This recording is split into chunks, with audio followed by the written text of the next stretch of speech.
एक गार्ड समुद्र तल से 180 मीटर की ऊंचाई पर निगरानी टावर से एक दुश्मन की नाव को देखता है जो कि 60 डिग्री का अवनमन कोण पर है। कहता है टावर की सतह से नाव की दूरी क्या है। दोस्तों एनटीपीसी सवाल सीबीटी 1 2021 में पूछा गया है।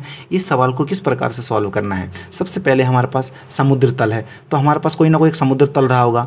तो समुद्र तल से कहता है ये हमारे पास सपोज समुद्र तल है। कहता है 180 मीटर की ऊंचाई पर है। तो 180 मीटर की ऊंचाई हम सपोज दैट ये मान लेते हैं 180 मीटर की ऊंचाई।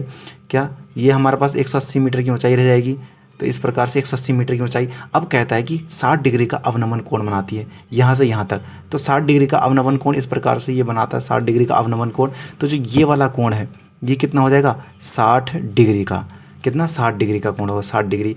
अब हमारे पास जो ऊंचाई दे रखी है ये वाला पार्ट ये कितना दिया है 180 दिया है। तो 180 इसको हम 180 लिख लेते हैं। ये है 180 मीटर।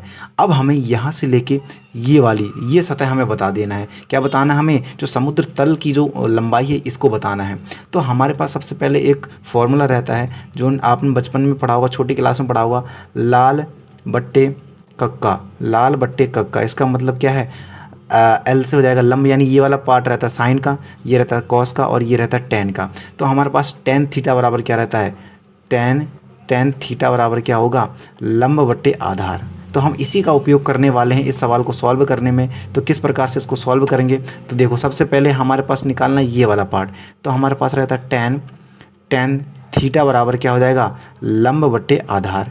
तो हमारे पास टेन थीटा मतलब क्या है 360 डिग्री और लंब दिया हमारे पास 180 मान। लंब यही तो है लंब और आधार हमें निकाल लेना है आधार। तो tan 60 की वैल्यू क्या होती है tan 60 की वैल्यू आपको मालूम होगी। tan 60 की वैल्यू रहती है √3 यानी ये tan 60 की वैल्यू क्या हो गई √3 और 180 बट्टे आधार। तो हम इसको आधार को निकालना है हमें इसकी निकालने। तो क्या निकला 180 बट्टे √3। आपको मालूम होगा कि √3 बट्टे के नीचे नहीं होना चाहिए। तो हम क्या कर देंगे हर का परिमेयकरण √3 की मल्टीप्लाई नीचे √3 की मल्टीप्लाई ऊपर। तो इन दो रूट में से जो 3 है 2 3 है एक बाहर आ जाएगा। तो क्या हो जाएगा 180 √3 बट्टे 3 ये हो जाएगा। इससे कटेगा 3 छक 18 60 बार।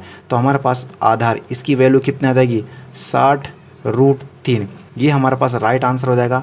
ऑप्शन सी हमारा राइट आंसर हो जाएगा। दोस्तों ये एनटीपीसी का बहुत बेहतरीन सवाल है, बहुत अच्छा सवाल भी है। अगर दोस्तों आपको समझ में आया क्वेश्चन तो वीडियो को लाइक कर देना और ऐसे ही क्वेश्चन जानने के लिए चैनल को सब्सक्राइब कर देना। धन्यवाद।